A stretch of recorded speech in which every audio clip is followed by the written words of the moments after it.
fresh blood. The whole building reeks of it. The scent is so strong it makes me dizzy.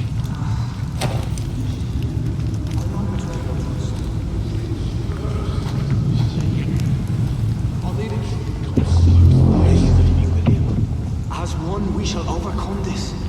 We've done it before. No. I had a drink outside tonight already and it did not quench my thirst. I must have more.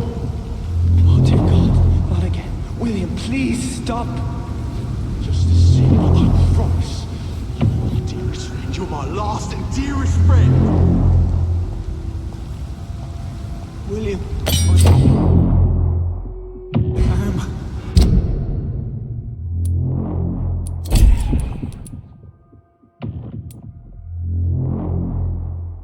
I can't feel it.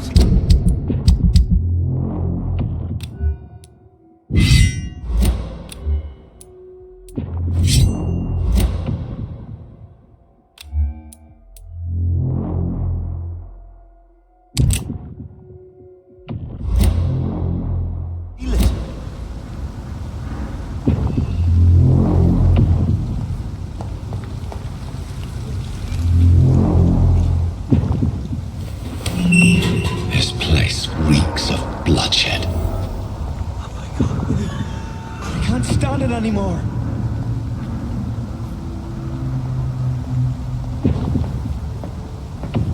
This creature is bedeviled. I must put it down.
William, please.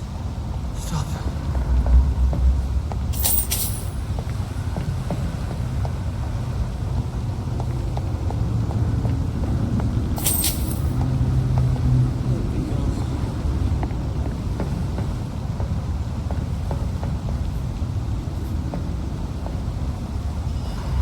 It's not too late. William was an honorable man. I could have saved him.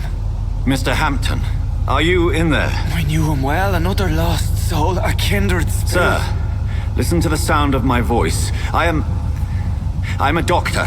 You're suffering from shock. I must return to my flock. They'll stray without me.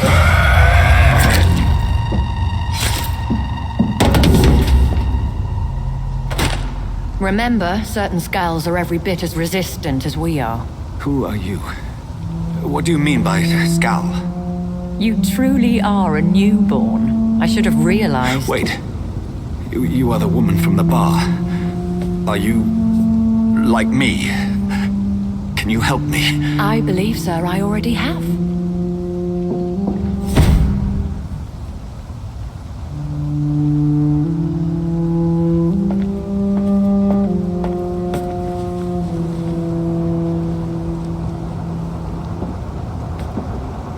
By George and the Saints, you've solved the mystery of these terrible murders. Patience, good fellows, I've come to offer help. Just give me a moment to secure my boat. We can leave this awful place. William was not the evil man they claimed. He was just taken by the thirst. He needed his drink. This man requires medical attention. You'll see he gets to the nearest hospital. No, please, I must tend to my fold. My flock needs me. There, sir. Go with the good Dr. Swansea. He's resourceful, and I'm sure he'll take good care of you. You'd best come as well. The sun is soon to rise, and you'll need a place to rest. I just need a moment. If I can learn something about what has happened to William, I'll be a step closer to understanding what happened to me.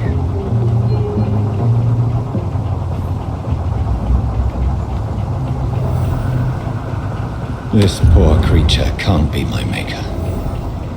Could it be some subspecies of vampire? I must find a place to analyze the blood.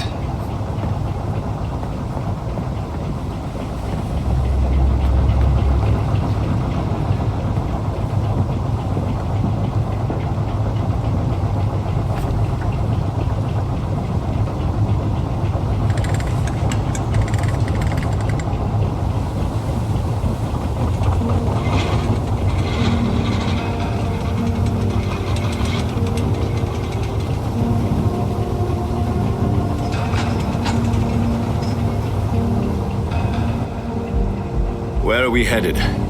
We're on our way to the Pembroke Hospital. It's just across the canal. They'll have a bed for poor Mr. Hampton. William was... What manner of creature was he? Predator, prey, villain, and victim. Who can say? The important thing is that he's been stopped. Duly noted. And the woman? What... Who is she? What woman? No, don't play me for a fool. You used me to locate that skull. You must know who she is. And I thought you a gentleman. You shouldn't talk about a lady behind her back, but I will tell you she values her privacy. Were London as peaceful as she appears from the middle of the canal? If only that were the reality of the situation. To be honest, I've always tried to avoid this part of town. Pembroke Hospital is the last bastion between the rest of London and the epidemic. The flu has decimated the East End and the war still rages. Welcome to the front lines of a plague. This is where you work, Dr. Swansea. I am the administrator of Pembroke Hospital. I thought you were here in service of your mysterious order, the Brotherhood of... Of St. Paul's Stole, yes. But first and foremost, I'm a man of science. A physician, like yourself, Dr. Reed. How do you know who I am? No need for modesty. You are Dr. Jonathan Reed, a surgeon of some caliber and renown, if I'm not mistaken. You are correct, sir. I knew it. I had my suspicions. But when you took the blood sample from the corpse of poor William, I was certain. Dr. Reed. Marvelous. Have we met? I attended 3 of your seminars before the war. I have the utmost admiration for your research. And what a turn of fate. England's most esteemed blood specialist returns to London a vampire. That word, again, from a so-called man of science. I understand traditionally the role of science is to refute myth, but when myth walks among us, the Brotherhood of St. Paul has dedicated its purpose to their study. There's so much for you to learn. Of that, you are right. Well, then let me be blunt. Join my staff at Pembroke Hospital. As a physician. I suspect you'll not find a better post of employment to contemplate your predicament. This is sudden. I was returning home to see my sickly mother. But alas, that was before contracting this... affliction. Dr. Reed, take a moment to consider. The post would be for the night shift, providing a good explanation for your absence during daylight hours. You'll be adequately reimbursed, and have a place to hide. I even had the forethought to bring some clean clothes. So, what do you say? It seems I have little choice, but yours is a generous offer, so I thank you. Brilliant! Oh, Jonathan, this is one for the book, and the beginning of a beautiful friendship.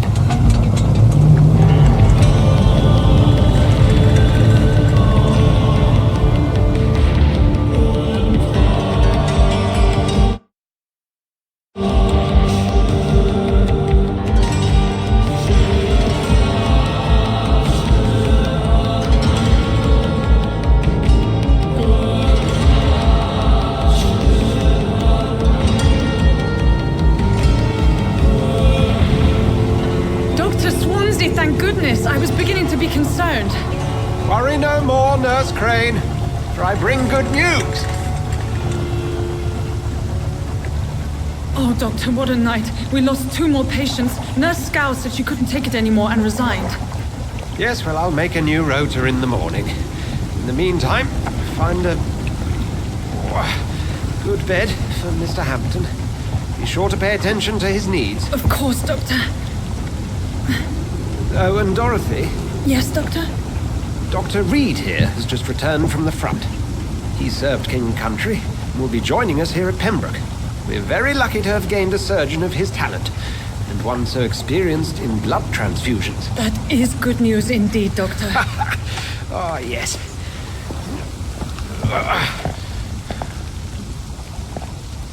Here at Pembroke, it's not what we have, but what we haven't. It's only thanks to Nurse Crane and the staff that our ship doesn't sink.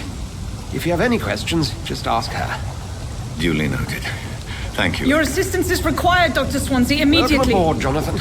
We'll catch up after my rounds. Coming, Nurse Crane. I'm coming.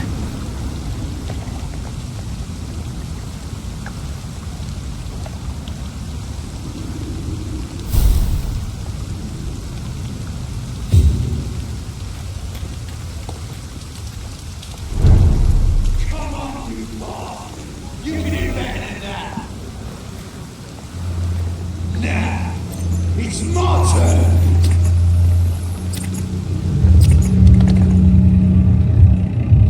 Rotten or pristine, each heart contains the seeds of life. Drink at this river, try it all.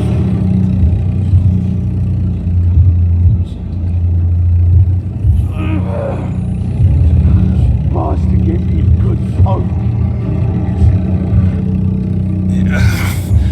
Oh, come on, you bastard! I won't bite. Sir, please. You've lost too much blood. Calm yourself. You think I didn't notice?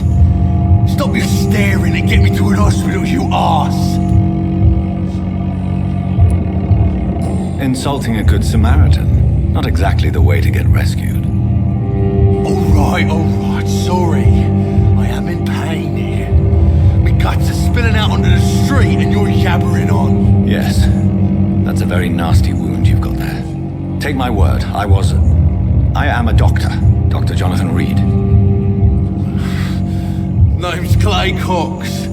I'd appreciate you helping me to a better place, Doc. Follow me, Mr. Cox. Let me assist you to that better place.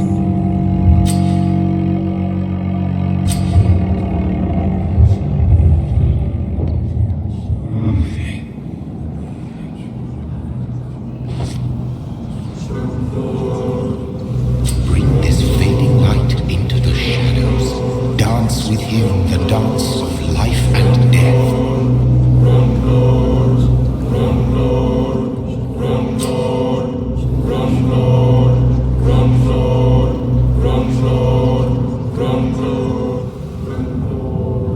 No more.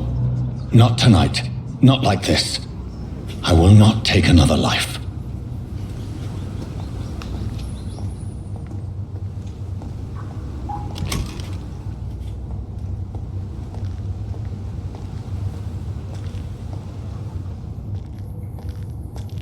Whoa, I feel giddy.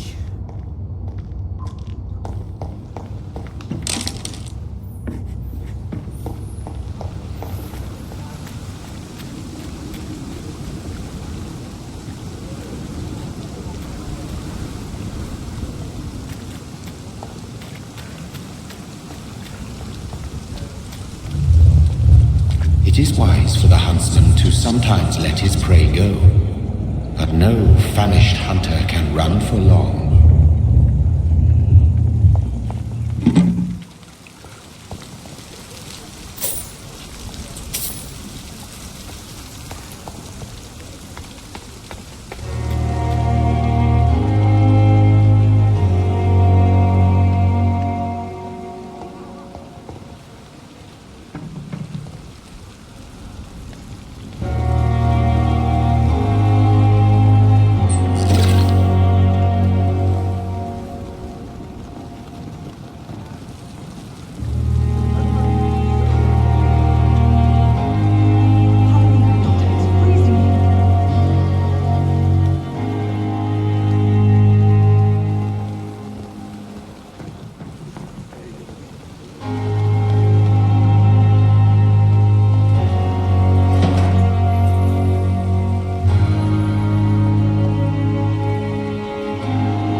Doctor, where have you been?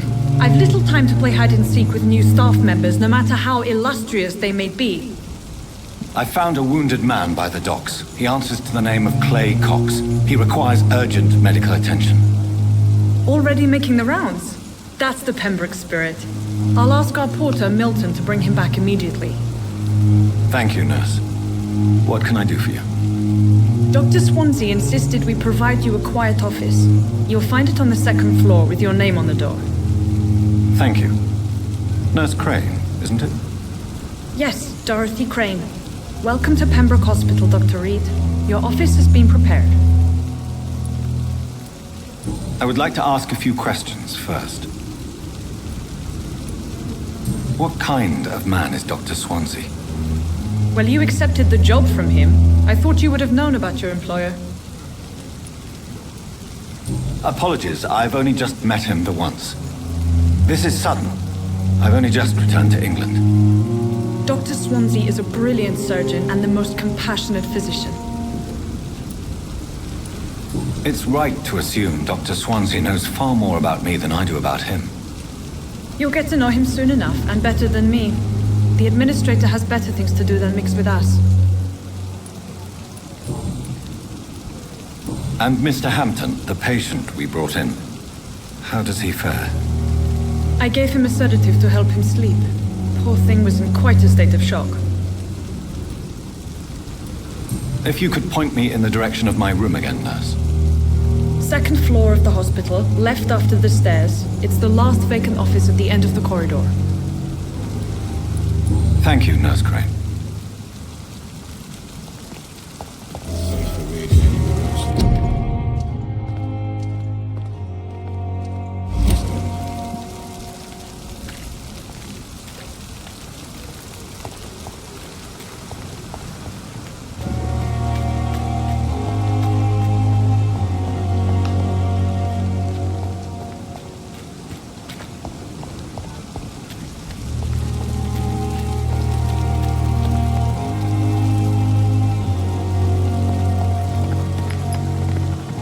Patients are not listening. They know we are overwhelmed by this horrifying epidemic. Good evening, sir. So it is true. The famous Dr. Reed has joined us. I can't think of any better news during these terrible times. Do we know each other? Actually, yes. We met once before, at the Rockefeller University in New York. Dr. Tippett, yes, I remember. I was assisting Professor Carell in his research about coronary bypasses. He had nothing but praise for you. He was also very confident about your future. And look at you now. Eminent surgeon and blood transfusion specialist. What is the Pembroke Hospital situation? And please, speak freely. This hospital is not exactly the best of London. I'm sure you are used to working in a better environment.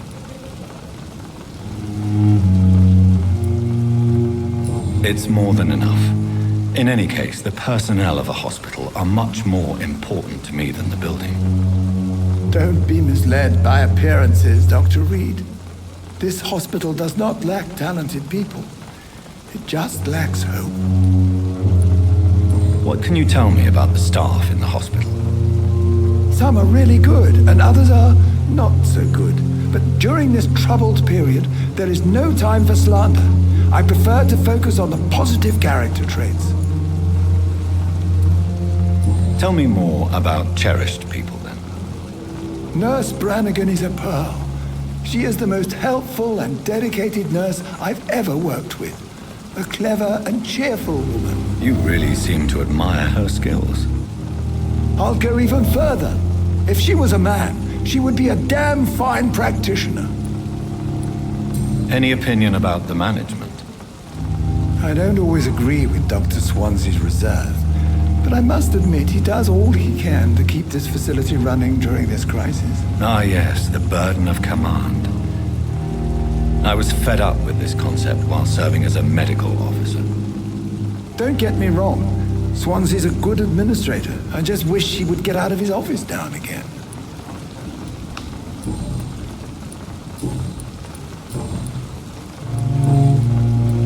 Goodbye, Dr. Tibbets.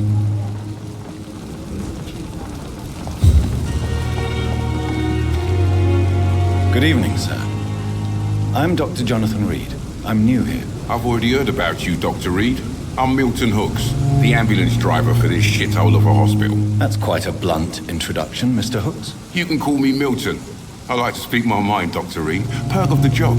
Don't judge me, and I won't judge you. I'm not sure I understand what you're talking about. Well, I'm no doctor, but I'm pretty sure a gun can't be used as a surgical instrument. You have a keen eye. I learned to shoot during the war, and have carried one ever since. Old habits die hard. No need to explain, Dr. Reed. And if you ever need a better gun, remember, I may have something for you. Are you really smuggling weapons through the hospital? And why not? I've already been attacked by patients, you know. And by gang members willing to steal my money. But you're not defending yourself. You're selling guns to civilians. You keep people alive your own way, Doctor. I offer them another way to protect their health. How is the situation around here? You want to hear the situation is all right? It's fucking awful. We lack everything, and it's getting worse every day. So what do you do exactly in this hospital? Apart from smuggling guns, I mean. I've been an ambulance driver since... too long, I guess. I bring sick people here night and day. It's a dirty job, but I get it done. Most of the time. Since you're on the front line, how is the sanitary situation in this vicinity? It's a complete disaster. It's even getting dangerous to enter some streets or buildings. Even the locals attack you. It sounds like things have been a bit rough recently. What's happened? Yesterday I got attacked by the patient I was bringing here. I escaped from the hospital's garden, but I lost my wallet when I was running. You left an infected patient outside the hospital? That's incredibly dangerous. Go there yourself if you want, but be careful, Doctor. I'd rather not bring your dead body back.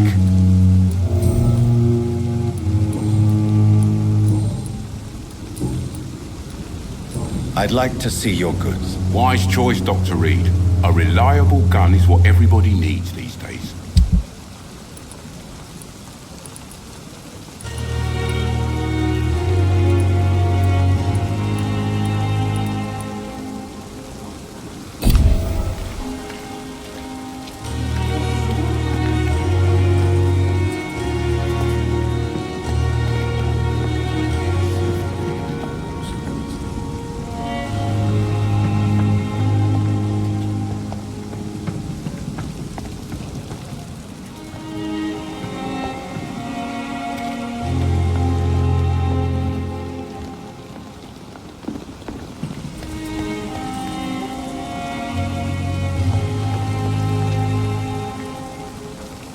Perhaps I should have considered the offer from that Cadigan fellow.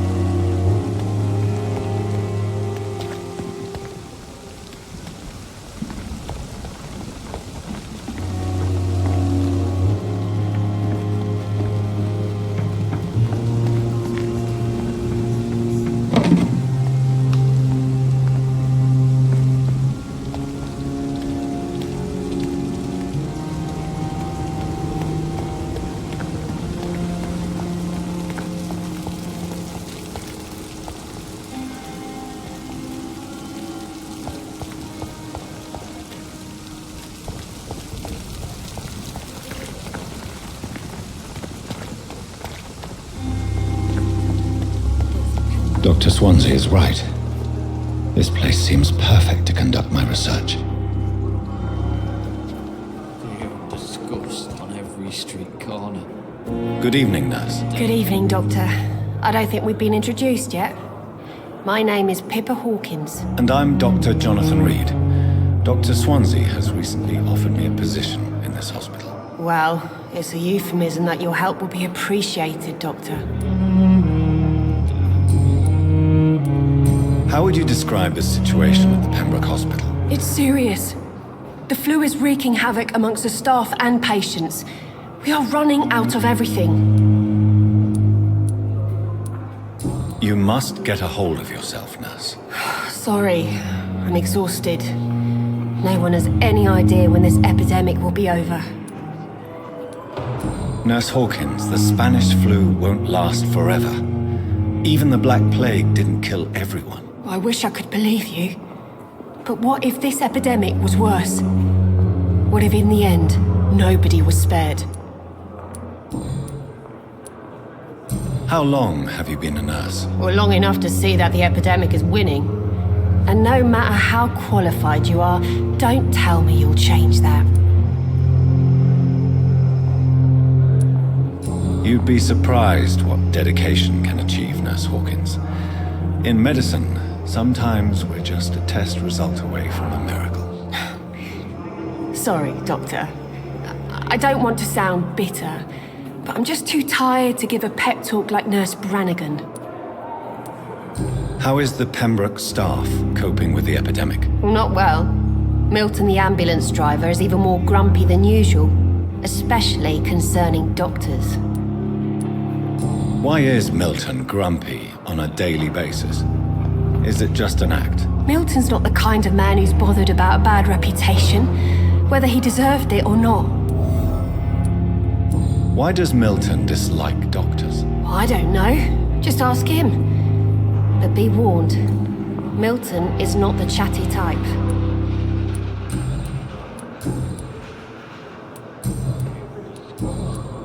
Goodbye, Nurse Hawkins. Daily routine.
Good evening, sir. Can I help you? Unless you're here to fix my face.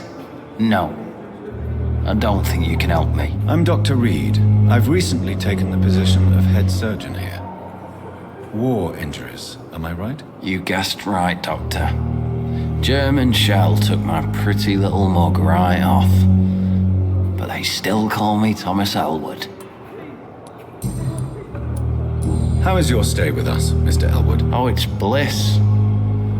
I just escaped death in the trenches to be surrounded again by the moans of the dying. Can I ask you precisely why you're a patient here? It's the pain, sir. The drugs don't work. It just hurts under the scars, if you get my drift. Can I do anything for your pain? Nurses gave me a bunch of pills. No effect. Told you.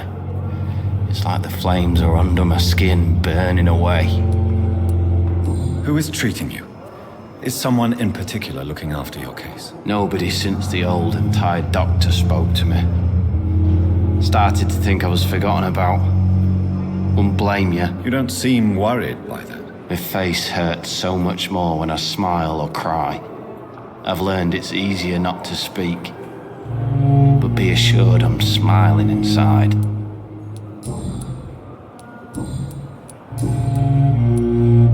Where were you stationed, sir? Did you serve for long? I really don't want to talk about all this shit. No offense. I was pushing too much. I served in France myself. I just wanted to know what happened to you. You were an officer, weren't you? Then I doubt we fought the same war, sir. No offense. Goodbye for now, Mr. Elwood. Fear and disgust on every street corner. The daily routine. Good evening, Mr. Hampton. How do you feel? Dr. Reed, is it? Oh, sir, I must apologize for my behavior. What do you mean? I was not myself in the factory. Fear and exhaustion made me say awful things to you, I'm afraid. You remained perfectly nice and polite. A little delirious, perhaps. But who wouldn't be after enduring an abduction? Thank you, Doctor. That's a relief. Now all I need to do is rest and return to my flock. Do you know Tom Watts, the bartender from the Turtle? I met him before I found you in the canning factory. Tom? Yes, of course. Always the helping hand, good old Tom. Without men like him, corruption and despair would have wiped out the East End long ago. People are still in despair. How could it be otherwise? The authorities have left us all to rot in this contagious nightmare. No drugs, no advice, nothing. It's a damn shame. Who should I avoid in this part of town, then? Any particularly evil figures? Not really. Most men and women are just doing their best. And it's not my habit to speak ill of people I know, Doctor. How did you end up in William Bishop's den? I had received alarming news about his recent behavior. I went to his place and he refused to let me go. Why did he abduct you? William was an alcoholic. His addiction suddenly changed to blood. I don't know why. Just like a patient I met here. This Miss Hawcroft. You dared to enter this awful place alone. You're a hero, Mr. Hampton. Or a fool. I'm just a man trying to help his friends, Dr. Reed. William Bishop was a conflicted soul, searching for light. What is the general situation in the East End docks? The situation has always been tough, with a lot of tensions between the gangs and the Dockers Trade Union. The Wet Boot Boys are very nervous since they lost their leader. Who leads the gang now? Since Clay Cox went missing, it's his wife Edwina who runs the show, with the assistance of her minion, Booth Digby. Has the gang been threatening you? Ah, no. I've had this nickname for so long. You know, the sad saint of the East End. No one dares to bug a saint. Not even criminals.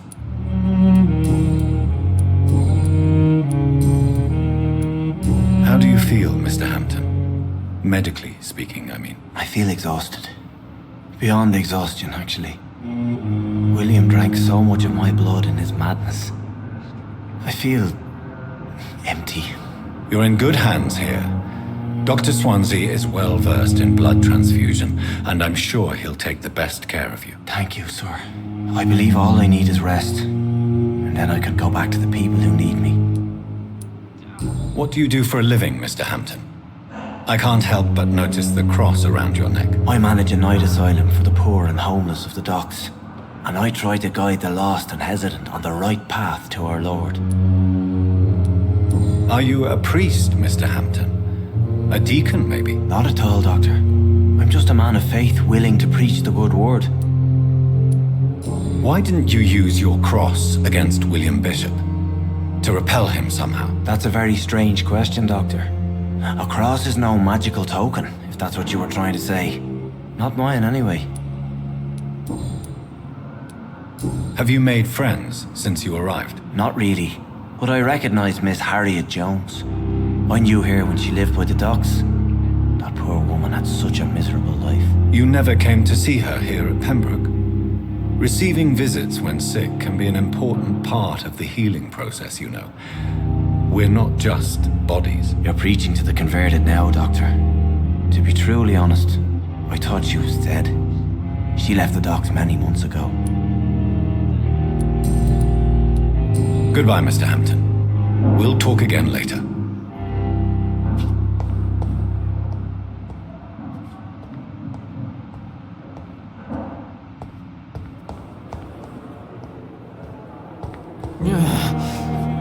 Damn.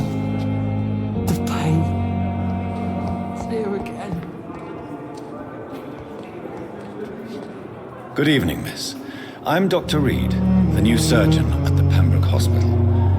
And who are you? Your name has no meaning to me, mortal.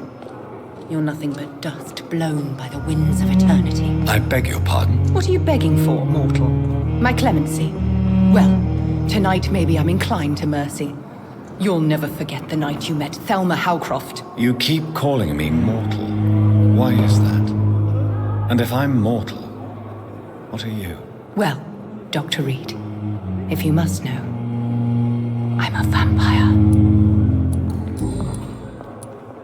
And why do you believe you're a vampire? I don't need to believe anything. It is what I am. It is what I feel within this hollow shell of flesh. Please, describe to me how you feel. What is it like to be a vampire? I can hear my body crumble from the inside as my flesh cracks and fades. I sense the last pulse of postulant blood within my drying veins. I need new blood. I see.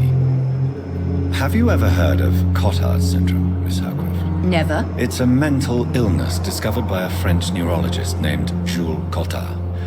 The affected patients are delusional. They believe that they are putrefying, that they are dead, a ghost or a ghoul, or in your case, a vampire. Delusional, you say? Oh, sad and petty mortal. You can't even begin to understand the concept of immortality. And you think it is I who am delusional. I'm assuming you must be a patient here. Am I right, Miss Howcroft? It's only a cover. To hide from my enemies. I can leave whenever I want. As a woman, a spirit, fog, or bat. Who are these enemies you mentioned? Can you describe them? I cannot say for sure. But I sense their eyes on me from nearby. I feel them watching me every time I visit the garden near the morgue. The staff here are not your enemy. They're here to help you, to care for you. I'm not speaking of the doctors in white.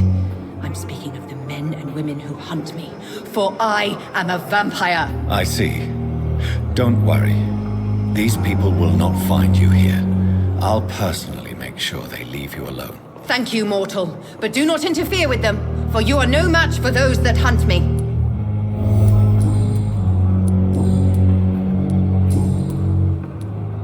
Who are you really, Miss Howcroft?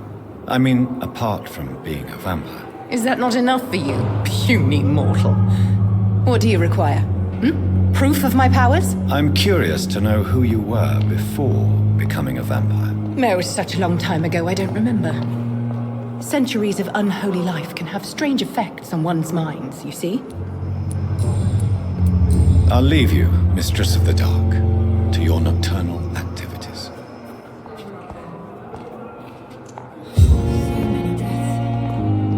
And not of my own life.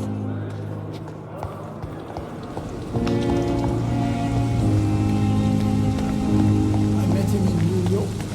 If only there were more of us, with less resignation and more determination. I know I can count on you. I wish I could say the same for the others. You look exhausted. You're pushing yourself too hard. It's safer than anywhere else in the East. Good evening, nurse. I'm Dr. Jonathan Reed, the new surgeon here at the Pembroke. Dr. Swansea has already told us about you, sir. I'm Nurse Gwyneth Brannigan. Welcome to the Pembroke Hospital. Did he really? It's a good thing I wasn't hoping to keep a low profile. All members of staff have already read about your new blood transfusion technique. Dr. Swansea made sure of that. I see. Well, I'm a little surprised, but I suppose I'll just have to deal with this unexpected notoriety. You must know, blood transfusions are Dr. Swansea's primary subject of research. He is convinced it is the future. How are things here? Not good, to say the least. We're struggling against an invisible enemy, more lethal than any bullet from a gun. It's hard, Doctor. An invisible enemy? Quite a poetic term for a disease, especially from a nurse. Sorry, Doctor. These last few weeks have been exhausting. We could all do with a good night's sleep. Do you think this hospital can survive the epidemic? We are all volunteers here, and we're trying to hold fast, but how do we beat an invisible killer? Some nurses have already resigned. I'm not familiar with all the staff yet. Perhaps you could help me. Brilliant professionals, most of them. Dr. Swansea has a gift for recruiting talent. Most of them. Is there a problem I should know about, nurse? It would be inappropriate for me to speak ill of a colleague. Is there anyone that stands out? Well, I have never met someone as dedicated as Dr. Tippett. He should be a standard for us all here. If only he were younger. Why should his age be a problem? I guess it's fair to say he's always pushing himself to the limits. He just doesn't know when to stop and get some rest. Nurse Brannigan, if you do know something, please tell me. Anything you say will be held in confidence. No. I may disagree with some conduct, but in the end, everybody is doing their best.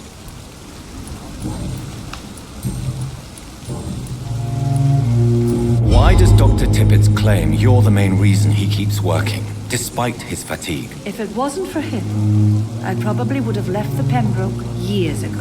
Dr. Tippett does not think of you as just a nurse anymore, does he? If you're suggesting he's not taking my gender into consideration when it comes to medical practice and knowledge, I really hope he doesn't.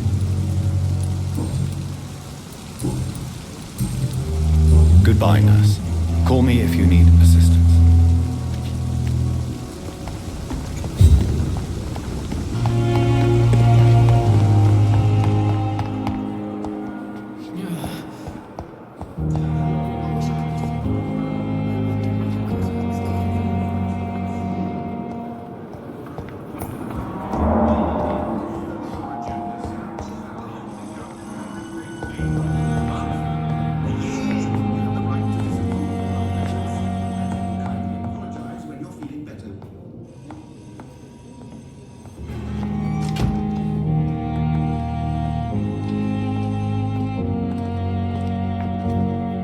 Good evening, Doctor. I believe we're going to be working together. Dr. Reed. Dr. Swansea informed us of your arrival, but I could not dare to believe we'd have such good fortune. Such an honor, sir. Thank you. And you are? I am Thoreau Strickland, Dr. Thoreau Strickland. I'm a great admirer of your work, Dr. Reed. Please, could you tell me something about yourself? I'm a great admirer of your work concerning blood transfusion, Dr. Reed. I run my own experiments. I'm convinced it's the future. What made you choose to be a doctor? I'm not ashamed to admit you and your work have inspired me. I am honored to have the opportunity to work by your side. It's always a pleasure to share scientific and medical knowledge with someone eager to learn. I'll be glad to help you if I can. This epidemic may be the century's most terrible disaster, but I'm convinced that we, as doctors, are the only ones able to defeat it. I based my technique on my mentor's research. He helped me perfect my method. What is yours? I'd rather not talk about it. For now, it's just theories and first approach. My process is purely experimental and unsuccessful. As long as you're cautious and methodical, you may remain empty-handed, but you won't fail. You're not the first one to warn me, but I am convinced knowledge is the main weapon against the ravages of this epidemic. What can you tell me about the Pembroke? Well, it has always been an honor to work with Dr. Swansea. But with your arrival, I can't think of a better opportunity to learn about blood transfusion. You seem quite optimistic. It's a rare and precious attitude in these difficult times. I'm convinced that this epidemic is a test of endurance and dedication for us men of science. Questions remain about our capacity to resolve the situation. True. Last summer, during the first wave of the epidemic, I used to joke with Milton about the extra work. We're not smiling now. Do you need help with anything in particular? Well, yes, maybe. I'm waiting for a batch of products I ordered for my personal research, yet my supplier seems to have vanished. Do you want me to play the errand boy for you? Oh no, Dr. Reed. But if you went personally to his shop, what with your reputation and all, he wouldn't dare to refuse the products I need. I see. Well, give me the address, for I may pass by if I have time.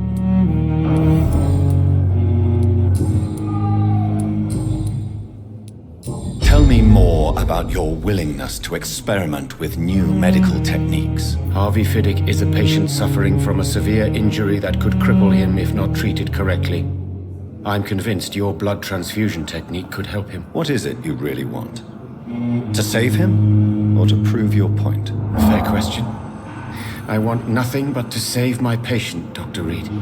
Especially since I know Mr. Fiddick's story. This personal involvement could also appear to be a lack of impartiality. You must know that a good surgeon must remain neutral. I agree. But that does not excuse Dr. Ackroyd's behavior, a man who did not even take time to converse with his patient. Do you think keeping his distance was a mistake? All I know is that I'm taking care of human beings with desires, hopes, and fears. Not some biological machine comprised of blood, bones, and flesh. Tell me Mr. Fiddick's story. Our first diagnosis was compromised because Mr. Fiddick lied to us about the real origin of his injury. He first claimed it was an accident. But why would he hide such crucial information from us? Because he is a proud father, ashamed of putting his children at risk because of his own negligence.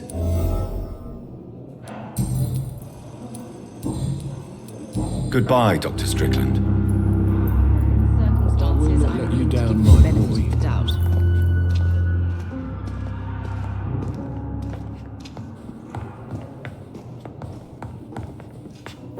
Good evening, sir. I'm Dr. Reed. I believe we're going to be colleagues. Reed? Yes, I've been informed about your arrival. I'm Waverly Ackroyd. Welcome aboard, I suppose. Does my arrival inconvenience you in some way, Dr. Ackroyd? Let us just say that I don't particularly share Dr. Swansea's enthusiasm for hiring you. What we need here are reliable professionals, not overrated dabblers. If you have a problem with me, Dr. Ackroyd, please feel free to tell me. Dr. Swansea has imposed your presence on this hospital without asking anyone's advice.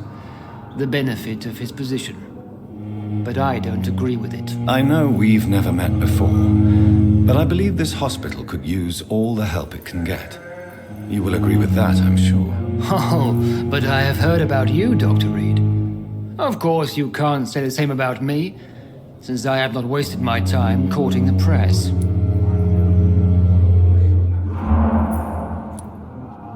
There is no need for such animosity between us. Don't you think the epidemic is already enough to deal with? That is one point we could agree on. And that is precisely why I want to be sure that you will be of help to this hospital, instead of a burden. Since your tenure in this hospital is longer than mine, perhaps you can tell me more about this place. Let's just say I'm tired of the carelessness around me. I have always respected the skills of Dr. Swansea, but over time his enthusiasm has become displaced. Carelessness? Exactly what are you talking about? We're here to save lives. The people who trust us are not volunteering for experimentation. They're here to be healed. I don't intend to run any radical experiments, Doctor. Even if I, as any good practitioner should, express an interest in pushing the boundaries of medical research. Modern medical methods were created through audacity and ego. But there are rules in our line of work, and they're here to protect our patients. Tell me, Waverly, what do you think of Dr. Strickland's enthusiasm for his experimental research? Strickland is playing with his patients' lives for pride and glory.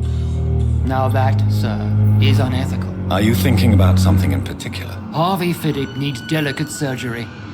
I believe we should stick to the usual procedure, but my young colleague obviously disagrees. And are you not afraid that your rivalry with Strickland may be blinding you? Rivalry? I guess you could call it that.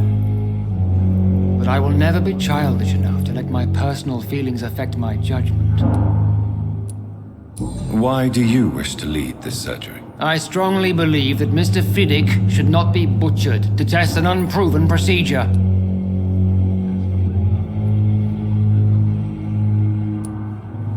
I really hope you're right about this, Dr. Ackroyd. I'm trusting your judgment on this. I'm not the kind of man who runs away from his responsibilities, Dr. Reed. There is no need for you to be looking over my shoulder.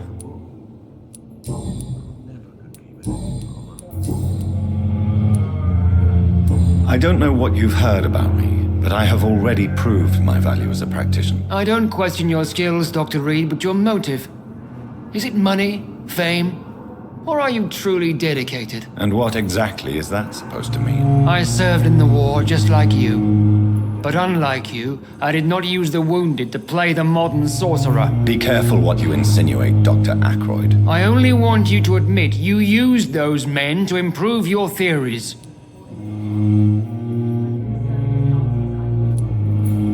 This is ridiculous. My blood transfusion technique saved many lives, and you know it. You see? That is exactly what I hate about people like you. You avoid this kind of accusation instead of facing reality. It seems you have bad memories of your military service. I refuse to see this industrial slaughter as scientific progress. War only reveals the worst in men. We can at least agree on something, Dr. Ackroyd. Thank you for your time. We'll talk later. But in the circumstances, I will not let you down, my doubt.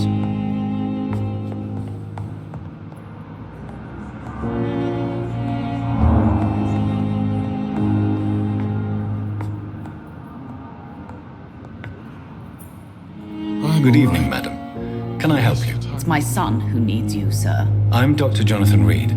How can I help your son? I'm Beatrice Goswick, mother of Mortimer Goswick. Could you check on him, please, Dr. Reed? I've heard much of your talents as a physician. What can you tell me about yourself, Mrs. Goswick? Not much to say. Just take care of my Mortimer and I'll cover all the expenses. That's all that matters. Are you really that rich? Most of the patients here are of a more humble origin, if I may say so. Yes, thanks to my husband. May he rest in peace. I can cover any needed medical expenses. May I ask if you have an occupation, Mrs. Goswick? I'm a teacher by profession. I teach young women who are more ambitious about their futures than their families. What do you think of your reception here? Any complaints? I have had the uttermost reservations about this hospital since we arrived. But we had no other choice, considering the state of emergency. Is there something in particular that's bothering you? Some of the staff were not especially welcoming. I suspect they're not accustomed to dealing with patients of such social standing. Tell me more about your arrival at the Pembroke Hospital. What gave you such a bad first impression? The ambulance driver was quite rude, for a start. And that nurse, Miss Hawkins, seems to have quite a dubious attitude. What do you mean? She managed to secure a bed for my son despite the epidemic. It was a relief, but it wasn't cheap. She charged you for a bed? Yes, and I paid without question, considering the urgency of the situation. I share your concern, Mrs. Goswick. Be sure that I'll talk to the people involved. I don't expect compensation, Dr. Reed. But I'm aware such behavior would not be tolerated in other hospitals.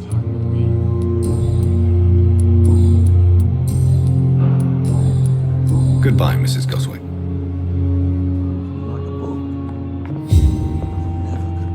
Good evening. I'm Dr. Reed. Can I help at all? No. Really? Why are you here, then? I don't want to talk. My throat hurts too much. I suppose that this pain is the reason you're here. Is someone taking care of you? Yes. And No. Could you at least tell me your name, sir? Mortimer. Mortimer Goswick. How painful is your throat, Mr. Goswick? So painful I'd rather not talk at all, Doctor. I'm sure you realize a doctor and his patient have to communicate, sir. Would it help if I gave you some paper and a pen? Not really. I see. Then maybe it's not just your throat that hurts, Mr. Goswick. Perhaps your sore throat is just the consequence of something more hurtful. Yes, maybe. But I don't want to talk or even write about it now. Why did your mother have you hospitalized here? She seems convinced this is a bad hospital. My mother just wants the best for me. She won't rest while I'm here. She'd go all the way to hell and back to help me. Pembroke Hospital may look unorthodox, but rest assured you're in good hands here. It's not me you have to convince, Dr. Reed. It's my mother. Is your mother bothering you? As your doctor, I can ask her to leave you alone if you would prefer. That's tempting, Doctor. But you have no idea what my mother is capable of. She would tie herself to my bed if you asked her to leave.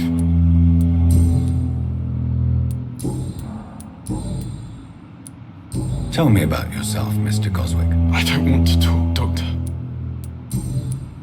I have to go now, sir. But don't hesitate to contact me if you need any help. Good evening, sir. Doctor. An idiot.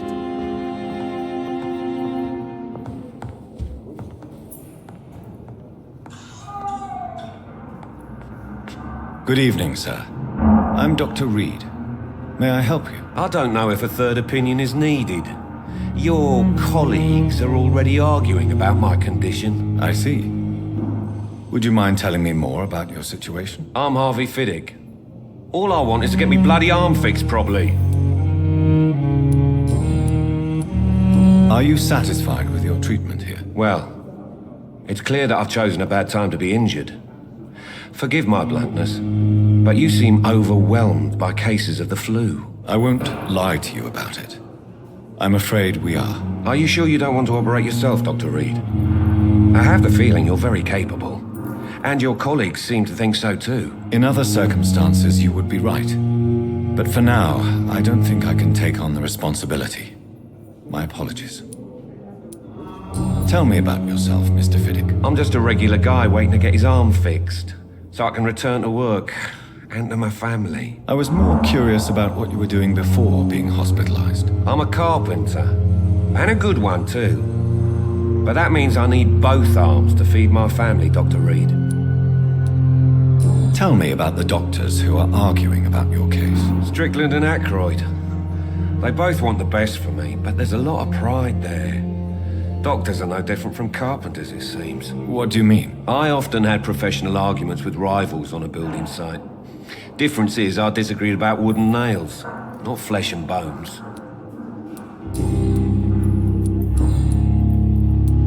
Tell me about your injury, Harvey. Why do you feel so guilty about it? My wife died because of me. And now I may lose everything because I've been careless enough to hurt myself. What an arsehole. How could your job be responsible for your wife's death? I was working a double. She went out to bring me a hot meal and got caught in a German bomb raid. You can't hold yourself responsible for your injury, Mr. Fiddick. Unless you tried to hurt yourself. Of course I didn't hurt myself. But I can't work until my arm is fixed. My children need to eat, Doctor. Tell me more about the death of your wife, Harvey. 1915. I was in the army. Building workshops for the Royal Flying Corps. Helen was happy I wasn't sent to the front. What happened? The Germans sent Zeppelins to bomb the construction site, but they missed their target. My wife was bringing my dinner when the bombs fell. I'm sorry for your loss. So many died during the bombings. I served in France and witnessed the carnage there. I would like to say that she didn't suffer. Truth is, I have no idea. I just know that I'm all that me kids have. Poor little bleeders. How are your children after losing their mother? They were smaller then. The only good thing about this is my Ellen didn't bring them with her that night. Goodbye for now, Mr. Fiddick. I'll see you later. You always knew the words to calm the children, Ellen. As for me, I'm a blundering idiot.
Thelma Howcroft said she was being watched by vampire hunters.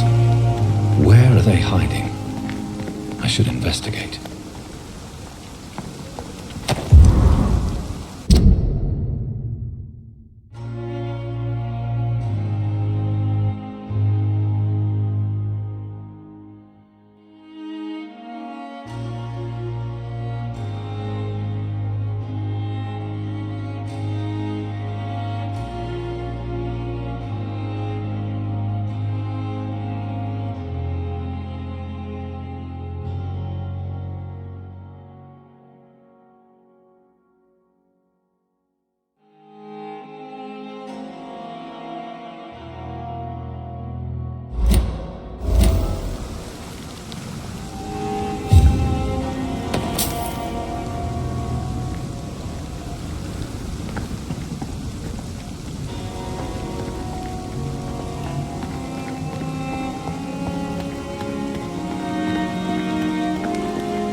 Good evening.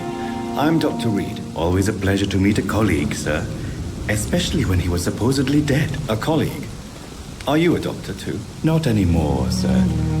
I used to be Dr. Rakesh Chadana. Now, I'm just Mr. Chadana, pawnbroker and humble guardian of this morgue. What do you mean, you used to be a doctor?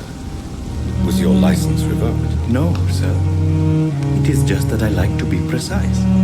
I run a little pawn shop while taking care of the dead. But I used to be a real doctor. Do you work here alone? Yes, very easy work, sir. All I have to do is watch a few bodies. The situation was very different when the main morgue was still open. Why do you have to watch these bodies? Because these poor fellows have no names. We keep them in case someone comes looking for the missing. Sadly, very rarely happens. Why close the hospital's main morgue? It was for sanitary reasons after the beginning of the epidemic. Cadavers had to be moved to the nearest mass grave. Are you afraid or uneasy being surrounded by so many corpses? Why should I? These bodies are empty vessels. Flesh left to decay. Poof. No soul anymore. All gone. An interesting point of view. And quite an exotic one, too. Most people fear, or at least have a respect for dead flesh. Sir, as a medic during the war, I learned to face my death and the death of others. It's the pain we have to tame, not death itself. How did you get this job? After I left the army, I worked as an undertaker down by the docks. A dangerous place with many an unpleasant business there. Milton Hooks helped me get a job here. Have we met before? I don't think so, sir. Why? When we first talked, you said you were glad to meet me since I was reported dead. Funny story, sir. Your sister came here a few nights ago. You were missing, and she was looking for your body. She must be very relieved now. A pawnbroker? I expect you get all types of people here. Yes, sir. All kind of people. For I sell all kind of goods. Who comes here to trade with you? It's very unhygienic, even unsafe. Diseases can spread. For the customers, for the hospital. I'm very cautious, sir. I've been a doctor, remember? And all my clients are good people. In fact, I think I only know good people. What kind of goods? With the quarantine, it's not always easy to buy things. So I trade, I exchange. Some people sell, some others buy. I like to help. Since you're not afraid of dying, do you believe in life after death, Rakesh? No. I believe we must do all the good we can while alive. For our time is short, and the obstacles are endless. Do you think you would enjoy immortality as a concept? I don't think so. Don't mistake me. I love life, and I'd like to live a long life. But everything has to decay, sir. Even goodwill. Do you really believe goodwill cannot last? As I said, sir, everything decays. If I was to never die, goodness, I would be bored or worse. And I like to be helpful, sir. Quite depressing, wouldn't you say? Yes, but the good news is we'll all die before losing our humanity, sir. So you're ready to die? No, I am not. I don't fear death, for I won't see it. What troubles me is the pain my death will inflict to those I know. You're a wise man, Mr. Chidana. No, Dr. Reed. I am a foolish man. But I like to think otherwise. Please show me what you have to sell. Of course. It's just trinkets and curios, really. But I'm sure they can be useful.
This must be the place. It's definitely away from prying eyes. Relegated to the shadows. A kingdom of my own. At least I won't be sleeping in a coffin.